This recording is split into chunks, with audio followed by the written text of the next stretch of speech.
বাইরে মানে কাতারে কাতারে লোক, আমরা তো ভেবেছিলাম ভিড় হবে জান, বাট ঠিক আছে ভেতরে প্রচুর কিছু প্রি এক্সপেকটেশন হাই আছে, বাট দেখা যাক কি হয়। সব কিছু ছেড়ে সুটকেসের মধ্যে গিয়ে ঢুকে বসে আছে, মানে আমাকে প্যাকিং করতে দেবেন। কোন নিউজ চ্যানেল থেকে এসেছিল আমাদের ইন্টারভিউ নিতে? আমি অনিন্দাকে ফোন দিয়েছিলাম, অনিন্দা ভিডিও করে। Hi guys, welcome back to my channel স্পন্দন। তোমাদের সকলকে স্বাগত জানাচ্ছি আমার চ্যানেলের একটা ব্র্যান্ড নিউ ভ্লগে। আজকে ইন্ডিপেন্ডেন্স ডে 15th অগস্ট। আমি এবং অনিন্দা আমরা দুজনে আজকে বেরিয়ে পড়েছি, সবাই মিলে এবং বন্ধুরাও জয়েন করবে। আমরা যাচ্ছি আজকে একটা খুব সুন্দর জায়গায়, সেটা হচ্ছে ব্যাঙ্গালোরের একটা প্লেস আছে যেখানে একটা ফ্লাওয়ার শো হয়। ভীষণ সুন্দর করে ওরা বিভিন্ন ফুল দিয়ে ডেকোরেশন থেকে শুরু করে সমস্ত কিছু করে, যেটাতে আমরা লাস্ট ইয়ারও গেছিলাম। আমার এক্স্যাক্টলি মানে মনে নেই, কিন্তু খুবই সুন্দর সেই জায়গাটা। তো সেখানে যাবো, আজ অনেক কিছু বাড়ির জন্য গাছ কিনবো। তো চলো সেখানে যাওয়া যাক, এবং তারপর তোমাদের দেখে আজকে দিনটা আমরা সবাই মিলে একসাথে আনন্দ করে কেমন কাটালাম। সো আর বেশি কথা না বাড়িয়ে দিনটাকে ব্লগটাকে দুটোকেই চলো শুরু করি। তো আজকে আমাদের এই ট্রিপটাতে আমরা যাচ্ছি, জায়গাটার নামটা কি অনিন্দ বাই দ্য ওয়ে? লালবাগ। আমি লালবাগ বোটানিক্যাল গার্ডেন, আমরা ওখানে যাচ্ছি। তো আজকে আমাদের এই ট্রিপটাতে আমি অনিন্দা থাকছি, বাট তার সাথে অগ্নিদা, দেবস্মিতা এবং অভিষেক দাও জয়েন করবে। তো আমরা বেরিয়ে গেছি এখন, জাস্ট ওদেরকে পিক আপ করে হয় অগ্নিদার গাড়িতে যাওয়া হবে, নাহলে এই গাড়িতে যাওয়া হবে, সেটা এখনো ডিসাইড করা হয়নি।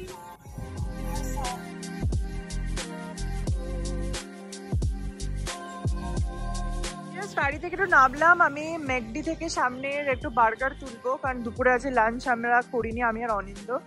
এসে গেছি ম্যাকডিতে, আর নিয়ে নিয়েছে আমাদের জন্য চিকেন বার্গার আর তার সাথে নাগেটস, আর এই হচ্ছে আমাদের অর্ডার আইডি।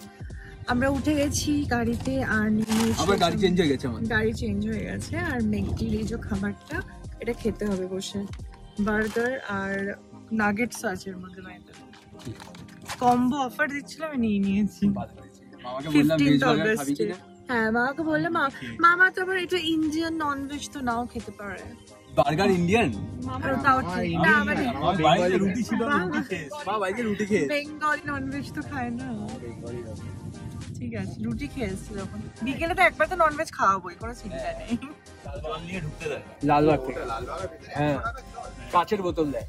সো আমরা যাচ্ছি, আমাদের পৌঁছাতে প্রায় 1 ঘন্টায় লেগেছিল লালবাগ। যদিও 15 আগস্ট ছিল বলে রাস্তাটা অনেকটাই ফাঁকা ছিল, তাই জন্যে পৌঁছাতে ওই 40 থেকে 45 মিনিট মতো প্রায় লেগেছিল। তো এই আমরা যাচ্ছি রাস্তা দিয়ে, বেশ সুন্দর লাগছে 15 আগস্টের দিন, চারিদিকে বেশ পতাকা দেখতে দেখতে বেশ ভালোই লাগে এই ছুটির দিনগুলো সবাই মিলে একসাথে কাটাতে। এখন বাজে 4:03, আমরা জাস্ট পৌঁছালাম লালবাগে। এখানে প্রচন্ড ট্রাফিক ছিল, আর পার্কিংও পুরো ফুল, কারণ আজকে তো 15th অগস্ট, অবভিয়াসলি সবাই এসেছে। বাট চলে এবার ভেতরে গিয়ে দেখা যাক ভেতরে আমরা কি দেখতে পাই না পাই। So excited, and let's see, let's hope for the best. আগেরবার তো ভালোই ছিল এক্সপিরিয়েন্সটা, দেখা যাক এবারে কেমন লাগে। ওয়েদারটা এমন একটা ভ্যাপসা মতো হয়েছিল, তাই গরমটাও বেশ লাগছিল। তাই এখানে এখন অনিন্দার অভিষেকদা জল কিনে নিচ্ছে, আর বাইরে মানে কাতারে কাতারে লোক, আমরা তো ভেবেছিলাম ভিড় হবে জানতাম, কিন্তু এতটাও যে ভিড় হবে সেটা আমি সত্যিই বুঝতে পারিনি।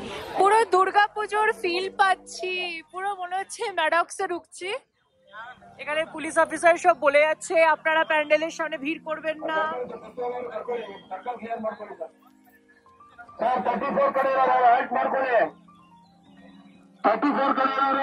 এই অভিষেক দাকে বলছে এটা। তো আমরা এই জাস্ট এন্টার করলাম লালবাগে, আর প্রচন্ড ভিড়, বাট ঠিক আছে চলো দেখা যাক। একটা মন্দিরের চূড়া দেখা যাচ্ছে এই যে। এখানে আবার টিকিটও আছে, এখানে ওয়েবসাইট যেটা আছে সেখান থেকে টিকিট কাটতে হবে ফ্লাওয়ার শোটা দেখার জন্য। অবভিয়াসলি বিনা পয়সায় কিছু নেই, না আগে এমনি আছে, বোগেনভেলিয়াস আছে 30 টাকা না 40 টাকা, ওটা কি এন্ট্রি?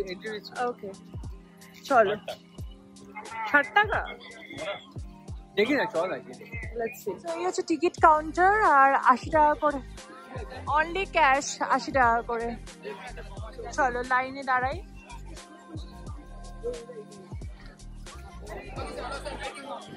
বুঝতেই পারছে না কোনটা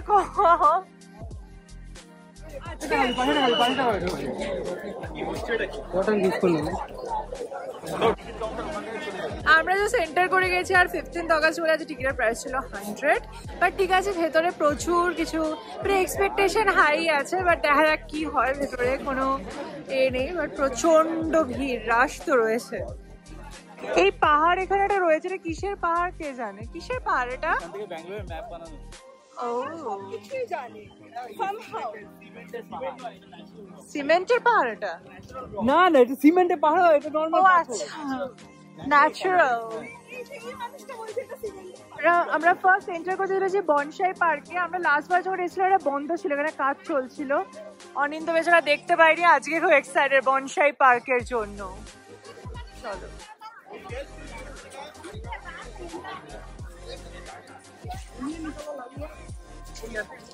কি সুন্দর এখানে, এটা বেঞ্জামিন ফিগ আছে, 40 বছর এই গাছটার বয়স হয়েছে, লেখা আছে এখানে 40 ইয়ার্স। কাকু কাকিমা হবে না, ঠাকুমা বলতে হবে দিদা। চলো এদিকে আরো সুন্দর সুন্দর বনসাই। 40 বছর কি, আমার থেকে মাত্র কয়েক বছরের বড়। হ্যাঁ এটা ভাই হয় আমার, ভাই, তোমার ভাই হবে। বনসাইয়ের একটা আলাদা নিজস্ব বিউটি আছে, আর সেটা এখানে মানে পুরো পরিপূর্ণ রূপে দেখা দিয়েছে। এটা যেমন আছে লরেল ফিগ হচ্ছে বেসিক্যালি গাছগুলো, যেটা আমি বুঝতে পেরেছি, এবং সেগুলোকে এখানে বনসাই রূপে রূপান্তরিত করে রাখা হয়েছে। প্রত্যেকটাই 30 বছর 40 বছর বয়স, 65 ইয়ার্স, 65 বছর বয়স এই গাছটার। দেখতে লাগছে, সবুজের সৌন্দর্য আলাদাই, সেটা তো বলে ভাষায় প্রকাশ করার মতো নয়।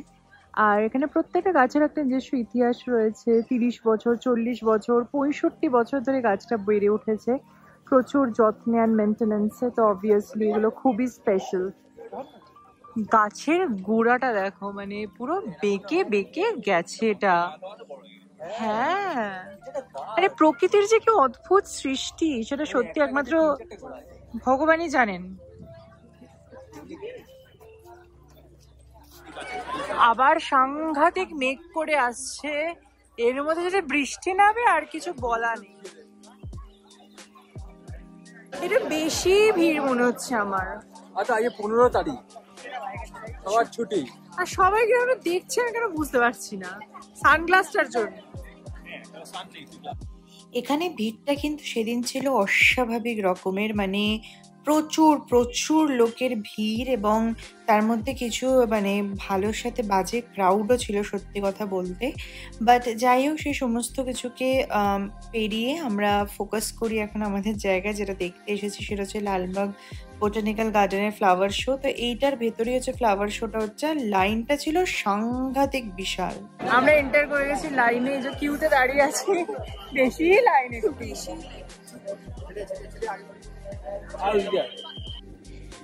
লাইনটা যদিও মানে একভাবে দাঁড়িয়ে ছিল না, ভালো গতিতেই লাইন এগোচ্ছিল, বাট ভিড়টা তোমরা দেখতেই পাচ্ছ, তার মধ্যে সব বেলাইনে ঢোকারও চেষ্টা করছে। এখানে আমরা পুরো এরকম মানে পিষে দাঁড়িয়ে আছে একদম সামনে, যে অনিন্দ, এখানে অগ্নিদা, দেবস্মিতা সবাই রয়েছে। তার মধ্যে এখানে আবার সব গান চলছে, যেহেতু স্বাধীনতা দিবস ছিল তার জন্য। আবার ওপর থেকে আমি দেখছি দ্রোনেও সব শ্যুট হচ্ছে, মানে হয়তো নিউজ চ্যানেলে দেখানোর জন্য বা কিছু। এই যে দ্রোন দেখতে পাচ্ছিলাম আমি, সব দ্রোনে শ্যুট হচ্ছে। আর আমি ভাবছিলাম অনিন্দ কেন আজ দ্রোনটা নিয়ে এলো না। তারপরে ভাবছি এই ভিড়ের মধ্যে যদি অনিন্দা যে দ্রোন চালাতে, এই যে দেখতে পাচ্ছ কিছু লোকের তো চুল অনিন্দ উড়িয়েই দিত। তো যাই হোক, আমরা দেখতে দেখতে এগোচ্ছি সামনের দিকে। আর এখানে আমার বেশ ডালিয়া ফুলগুলোকে দেখে খুব ছোটবেলার কথা মনে পড়ছে। ছোটবেলায় বসিরহাটের বাড়ির ছাদে আমি, দিদুন এবং দাদান, আমরা তিনজনে মিলে খুব শখ করে ডালিয়া গাছ রাখতাম। আমরা এন্টার করে গেছি শ্রীভূমিতে, মনে হচ্ছে একদম ওরকম। কিরকম মনে হচ্ছে?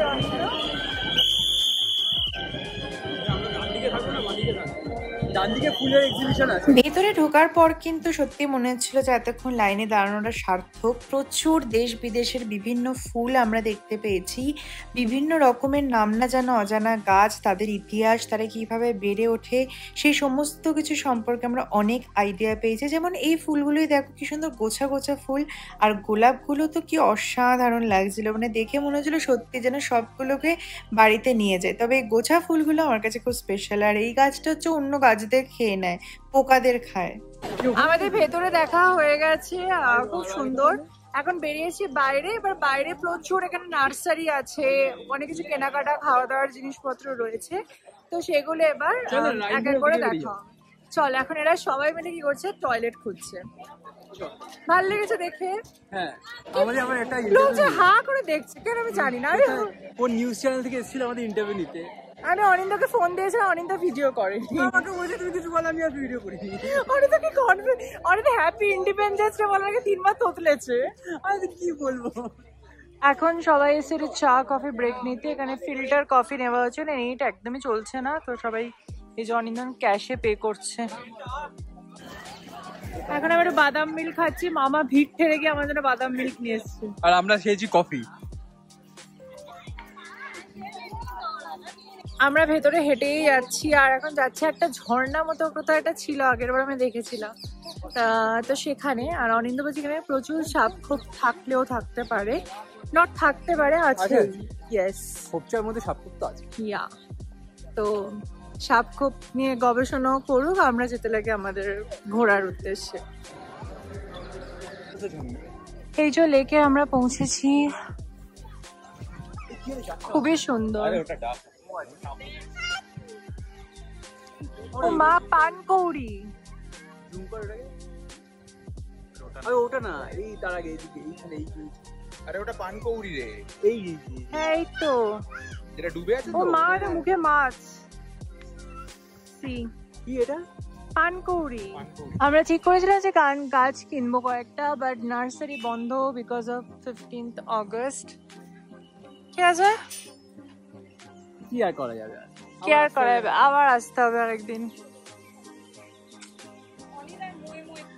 আমরা বাইরে থেকে চলে এসেছি রাতে, আজকে অনেকটা লেট হয়ে গেছে বলে সব আজকে বাইরে থেকে অর্ডার দেওয়া হয়েছে ইন্ডিপেন্ডেন্স ডে স্পেশাল চাউমিন আর চিলি চিকেন, আর দেখছি এখানে কপিল শর্মা।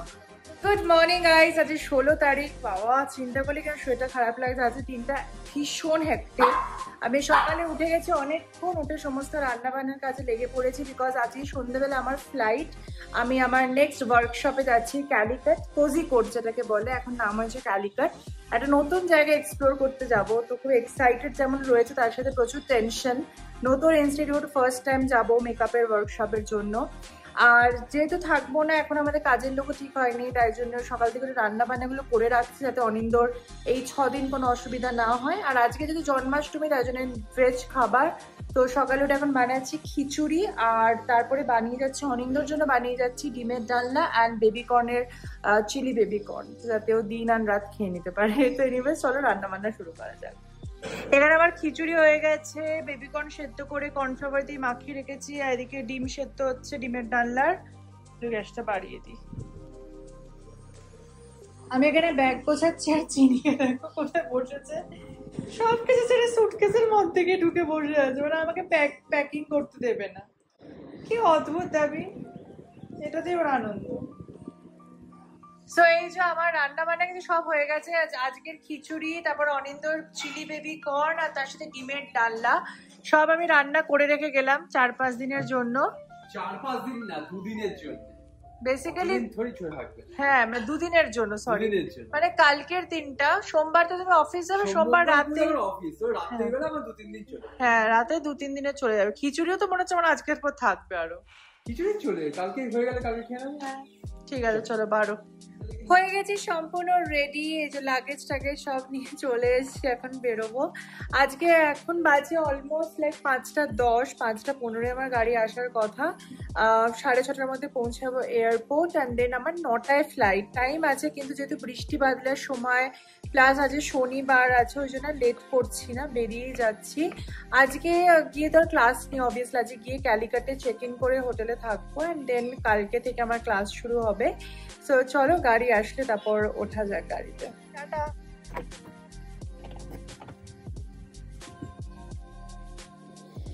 প্রত্যেকবারের মতো এবারও আমার মনটা খুবই খারাপ, বলতে পারো এবারে একটু বেশিই খারাপ, কারণ সেই লাস্ট 16 তারিখে গেছিলাম, মানে চেন্নাই থেকে ফিরেছিলাম, দিন আমাদের গৃহপ্রবেশ ছিল। এতটা দিন অনিন্দ জিনিস সাথে কাটিয়ে আবার নিজের কাজে ফিরে যাওয়া, আবার 7-7টা দিন ওদেরকে ছেড়ে থাকাটা সত্যিই খুব কঠিন, বাট কি করব বলো, কাজ তো কাজই হয়। তো যাই হোক এইসব ভাবনা চিন্তা করতে করতেই পৌঁছে গেলাম এয়ারপোর্টে। আমার চেক ইন সব কিছু হয়ে এখন আমি বসে আছি ফ্লাইটের জন্য। আর এদিকে আমি টিকিটও পেয়ে গেছি হাতে, যেহেতু ফাস্ট ফরওয়ার্ড ছিল তাই জন্য কোনো লাইন বা কিছুতেই দাঁড়াতে হয়নি। আর এই যে ক্যালিকাটের ফ্লাইটও দিয়ে দিয়েছে, করে নিলাম চেক ইন। এই যে ঢুকছি জাস্ট ভেতরে, এবার ফ্লাইটে বসতে যাব আর কি। উঠেই 7 নম্বরে আমার সিটটা রয়েছে। বাইরে বেশ ঝমঝমিয়ে বৃষ্টি পড়ছে, আর এখানে আমি এখন নেটফ্লিক্সে দেখছি দ্য লাইফ অফ কার্দাশিয়ানস। তো আমার বেশ ভালোই লাগে এটা দেখতে, খুব ইজি একটা ওয়েব সিরিজ, ভালোই লাগে দেখতে এগুলো বেশ। যাই হোক 45 মিনিটের ফ্লাইট পার করে পৌঁছে গেলাম ক্যালিকাটে। ক্যালিকাটে বাই দ্য ওয়ে এটা আমার ফার্স্ট টাইম। খুব সুন্দর একটা জায়গা, পুরো সমুদ্রে ঘেরার। এখানে মোহনলাল আসছে বলে এরকম সিকিউরিটি ছিল। আমার যেহেতু গাড়ি এসে গেছে তাই বেশিক্ষণ দাঁড়াতে পারলাম না। রাতের অন্ধকারে তখন অনেকটা রাত বাজে, পৌঁছাতে প্রায় 11:30টাই বেজে গেছে, তাই চারিদিকটা একটু অন্ধকারে ছিল। বাট যিনি নিতে এসেছিলেন তিনি আমাকে ক্যালিকাট সম্পর্কে বেশ অনেক কিছুই বলছিলেন। জানতে পারলাম যে অ্যাস্টার মেডিসিটি কিন্তু ক্যালিকাটেই প্রথম শুরু হয়েছিল। সো গাইজ জাস্ট নাও হোটেলে ঢুকলাম, এখন বাজে 11:30, আর বিছানাটা দেখে আমার জাস্ট মনে হচ্ছে ব্যাস শুয়ে পড়বো, ঘুমাবো। কাল থেকে ক্লাস শুরু, প্লাস ক্যালিকাট ঘুরবো। মোটামুটি আস্তে আস্তে দেখলাম শহরটা ভীষণ সুন্দর। আর যিনি ড্রাইভার ছিলেন উনি আমাকে পুরো এক্সপ্লেন করছিলেন যে কোথায় কি আছে। তারপর যেটা জানলাম যে অ্যাস্টার মেডিসিটি, যেটা আমি এত যাই অ্যাস্টার ব্যাঙ্গালোর বা অ্যাস্টার কেরালাতে, সেটার মেন ব্রাঞ্চ হচ্ছে ক্যালিকাট। মানে এখান থেকে অ্যাস্টারের এত পসার বা সমস্ত কিছু। অ্যান্ড হোটেল রুমটা খুব সুন্দর, ছোট্ট কোজি, অ্যান্ড খুব সুন্দর সিটি ভিউ আছে। আর ব্যাক সাইডে এখান থেকে সমুদ্র মাত্র 2 kilometre. So I am super excited ক্যালিকাটকে এক্সপ্লোর করার জন্য, যেন নেক্সট ব্লগে তোমরা দেখতে পাবে। বাট আজকের মতো ব্লগটাকে আমি এখানে শেষ করছি। তোমাদের সবার সাথে দেখা হবে নতুন ব্লগে খুব তাড়াতাড়ি। সোমবার শুক্র ঠিক সকাল 10:30টায় দেখা আমার ব্লগ। মঙ্গল বৃহস্পতি শনি থাকে আমার shorts, reels, fashion, makeup related content, and Sunday definitely random posting. তো ফুল 7 days এন্টারটেইন কিন্তু তোমরা পাবে স্পন্দনে। যারা এখনো সাবস্ক্রাইব করোনি প্লিজ ডু সাবস্ক্রাইব। দেখা হচ্ছে নতুন ব্লগে খুব তাড়াতাড়ি। Bye and good night.